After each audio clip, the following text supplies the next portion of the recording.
드리도록 하겠습니다. 안녕하세요. 네, 안녕하십니까? 네, 여러 가지 키워드 G20 재무장관 회의를 비롯해서 또 준비를 하셨을 텐데요. 네. 화면으로 먼저 확인해 보겠습니다. 네, G20 역시 준비를 하셨습니다. 엔화 약세를 직접 겨냥하지는 않았지만 경쟁적인 통화 평가 절하에 대해서 좀 자제하자라는 합의를 했는데요. 시장은 그다지 만족스럽지 않은 분위기예요. 네, 어떻게 맞습니다. 보셨어요? 사실 언론적인 얘기만 나온 부분들이라서 네. 시장에서는 그렇게 크게 의미를 못 찾았던 것 같습니다. 그래서 사실은 국내 증시 디커플링의 요인 중에 하나가 엔화 약세였던 부분들을 본다고 하면 이제 G20 회의를 통해서 이제 엔화 약세 기조가 좀 완화되는 그런 뭔가 모멘텀을 줄 수 있는 발언들이 있지 않았을까 좀 기대했던 부분들이 있는데요. 이제 이런 부분들은 당분간 좀 다시 또 줄어들지 않을까 그렇게 보고 있는 상황이고요.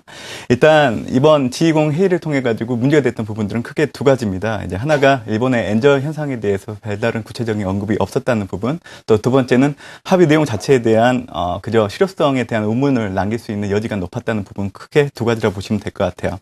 일단 G20 회의에서 엔화 약세를 경계하는 목소리가 나올 경우 이제 환율이 국내 증시에 좀 유리하게 돌아가지 않을까 하는 기대가 컸기 때문에 아무래도 G20 회의에서 나타난 의외의 결과에 좀 민감하게 반응할 여지가 크다 그렇게 보시면 될 것 같고요. 지금 현재 엔화의 그 가치 자체가 고점 대비해서 20% 정도 떨어져 있는 상황이기 때문에 향후에도 좀 엔저의 지속적인 현상이 이루어질 거라 그렇게 좀 보시면 될 것 같습니다. 아무래도 네. 그런 시간 자체는 이제 7월 사무원 전까지는 좀 이루어지지 않을까 그렇게 보고 있는 상황이고요. 사실 미국과 유럽 같은 경우에도 지금 현재 그 경기를 회복시키기 위해서 대규모 유동성을 풀어놓은 상황이기 때문에 일본이 지금 현재 하고 있는 그런 정책들에 대해서 뭐라고 비난할 수 없는 그런 상황입니다. 그렇죠. 그렇기 때문에 이제 G20 회의에서도 특히 선진국 미국과 유럽 같은 경우에는 배다르게 일본에 대해서는 큰 얘기를 하지 않았던 부분들을 기인한다 그렇게 좀 보시면 될 것 같고요.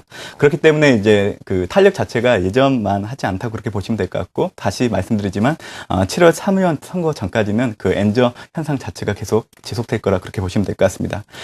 최근에 그 엔저의 그 현상에 대한 매도 포지션이 높아진 부분들이 있었고, 이제 글로벌 헤지 펀드들이 상당히 많은 수익률을 높은 선례가 있었기 때문에 이러한 엔저 방향에 대한 추가적인 투자자들의 투자가 이어질 걸로 보고 있는 상황이기 때문에 이런 밴드웨건 효과로 이어질 수 있어서 그 엔저의 현상이 지속되는 이유들 중에 하나로 작용할 수 있다는 부분들도 기억하시면 좋을 것 같고요. 특히 이번 주에는 이제 두 가지 부분에서 좀 엔저 현상에 영향을 줄 수 있는 이벤트가 두 가지가 있습니다. 하나가 이제 1월 수출입 경제지표 발표가 있는데요. 이제 20일 날 예정되어 있습니다. 사실 12월 정도 수준만 놓고 본다고 하면 이번에도 그렇게 크게 개선되는 효과는 없을 걸로 그렇게 보고 있는 상황이기 때문에 이렇게 부진한 경제지표가 발표된다고 하면 일본 정부 입장에서는 추가적인 엔저 현상을 할 수 있는 하나의 그 모멘텀이 될 수 있는 계기로 작용할 수 있다는 부분들을 좀 기억하시면 좋을 것 같고요. 또 두 번째는 지금 현재 엔저 현상과 관련해가지고 일본 은행의 총재 선임에 대한 부분들이 이번 주에 이루어질 수 있는 부분들을 기억할 필요가 있습니다. 사실 3월 19일 날 그 지금 현재 있는 총재의 임기가 만료되고 있는 부분들이 있기 때문에 이번 주부터 아베 총리 같은 경우에는 새로운 인물로 좀 바꾸고자 하는 의지가 있는 부분들이 있기 때문에 이런 부분들도 엔저 현상을 강화시키는데 한 가지 명분으로 작용할 수 있다 그렇게 보시면 될 것 같고요. 네. 지금 3명의 후보가 거론되고 있는 상황입니다. 하지만 어느 누가 되더라도 사실 그 일본 중앙은행의 정책을 그대로 가지고 가기보다는 아베 정부의 역할을 높여주는데 의견을 개진할 소지가 높다는 부분들을 본다고 하면 아무래도 그 엔저 현상 자체가 이번 그 일본은행 총재의 인선 시기 또는 또 2월달 첫 새롭게 부임되는 총재가 금정위를 주최하는 4월달 정도가 제2차 엔저 현상에 대한 문제를 파악할 수 있는 시점이지 않을까 그렇게 보고 있는 상황입니다. 네. 이렇게 G20 재무장관 회의는 원론적인 수준에 그쳤다라고 평가를 해주시면서 지금 달러화에 대한 엔화 환율 약 93엔대에서 움직이고 있는데 엔화 약세는 지속될 것이다라고 전망을 해주셨습니다.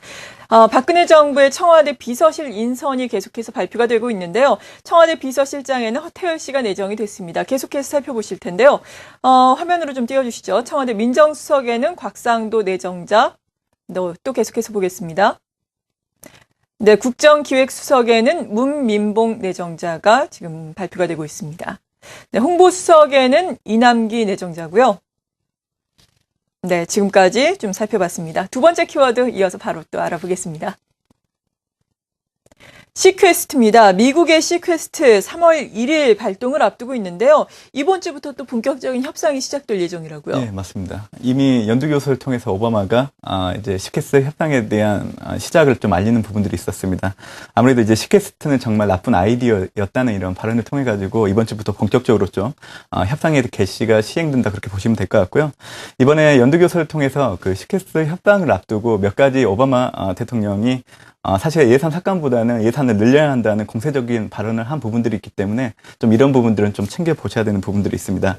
첫 번째는 최저임금 9달러로 인상을 한다. 또 두 번째는 모든 미취학 아동 조기 교육을 실시하겠다. 또 세 번째는 고속철도 또 초고속 인터넷과 같은 기반 시설을 확충하겠다. 또 네 번째는 도로와 교량 부분에 500달러를 투자를 하고 건설 고용에 150억 달러를 투입을 하겠다.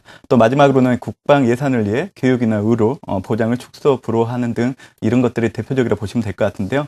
이러한 오바마 대통령의 발언에 대해서 이제 공화당 대다수의 의원들은 좀 부정적인 반대 의견을 표명 중인 상황이고 네. 특히 하원의 베너 하원 의장 같은 경우에는 그 5가지 중 최저임금을 올리겠다는 이런 부분들을 본다고 하면 좀 강하게 반대 의견을 얘기했다 그렇게 보시면 될 것 같습니다. 일단 시퀘스트 협상이 이제 막 개만된 점을 좀 감안을 한다고 하면 이제 공화당도 나름대로 전국을 주도하는 그런 부분들을 가지고 가야 되는 상황들이 있기 때문에 아무래도 협상 초중기에는 좀 오바마의 의견을 그대로 따라가기보다는 이제 반발력을 좀 보일 가능성이 높다는 부분들은 이제 진행 과정에서 좀 여러분들이 참고하셔야 되는 과정이라 그렇게 보시면 될 것 같습니다. 네, 그렇죠. 진행 중에는 좀 불협화음이 일어날 수 있겠다라고 평가를 해주셨습니다. 세 번째 키워드 이어서 화면으로 알아봅니다. 세 번째는 이탈리아의 총선입니다. 24일과 25일 이탈리아의 조기 총선이 예정이 되어 있는데요. 여기서는 우리가 어떤 점들을 주목해서 봐야 되는 건가요? 사실 베를루스코니 그쪽 이제 집권의 지지율 자체가 최근 들어서 많이 높아지다 보니까 이런 부분들이 이제 반긴축 이런 부분들에 대한 부분들이 좀 우려가 좀 완화될 수 있다 이런 부분들이 시장에서 좀 걱정을 하는 것 같습니다.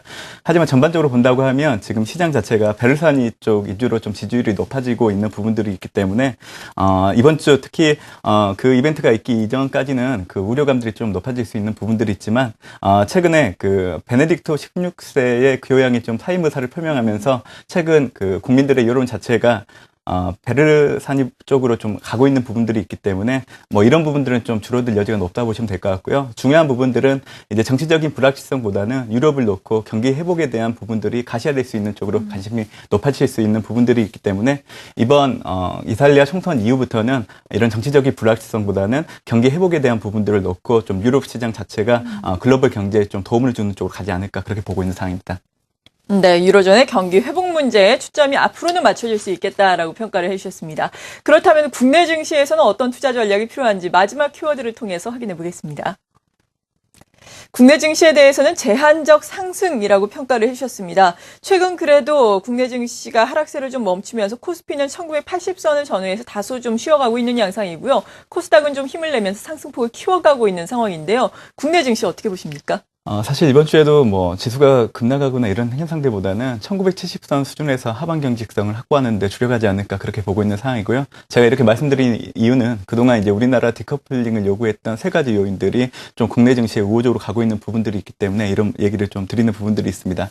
특히 최근 들어서 밸류에이션 측면을 본다고 하면 코스피의 퍼 자체가 8.5배 이상으로 높아지고 있는 부분들이 있기 때문에 전반적인 업종 위주로 뭐 주가 상승률이 올라가기보다는 일부 업종 중심으로 이제 밸류에이션 키 맞추기 수준으로 좀 올라가는 쪽으로 업종 흐름이 나타날 거라는 부분들을 좀 기억하시면 좋을 것 같고요. 이번 주부터 이제 춘절 연휴가 끝나고 중국 증시가 본격적으로 이제 개막을 하고 있는 부분들이기 때문에 춘절 연휴 소매 판매량이 전년 대비해서 14.7% 정도 늘어난 부분들을 본다고 하면 아무래도 중국 춘절 특수 효과가 이번 주 국내 증시에 관련된 업종들의 수익률을 높이는 데 일조할 부분들이 있기 때문에 중국 춘절 특수 효과를 반영한 소재, 특히 화학 정유나 철강 그리고 이제 중국 소비 관련주 위주로 좀 이번 주 투자 전략을 세우시는 게 도움이 되지 않을까 그렇게 보고 있는 상황입니다. 네. 그렇다면 어떤 종목들 더 구체적으로 살펴봐야 하는지는 계속해서 이어지는 코너들에서 자세하게 짚어드리겠습니다. 지금까지 대신증권 컨설팅랩의 문남중 연구원이었습니다. 고맙습니다. 네, 감사합니다.